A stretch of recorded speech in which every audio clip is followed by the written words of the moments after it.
Hey Ricardo, what's the biggest mistake someone who is self-employed can make when buying a house? The biggest mistake is not find enough income when they do their taxes. Whenever you try to purchase a home, one of the main things that they look at is your income. Your income will determine how much of a home you're approved for. And a lot of self-employed people write off everything.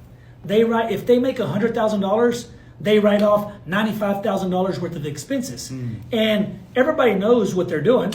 They're reducing their taxable income so they could pay very little taxes. But when they're trying to purchase a home, the bank is going to ask for 2 years typically of tax returns, and the bank is going to see that their taxable income was $5,000 for 2021 and $5,000 for 2020, and therefore now they're not going to be able to qualify for really anything. Ah, gotcha.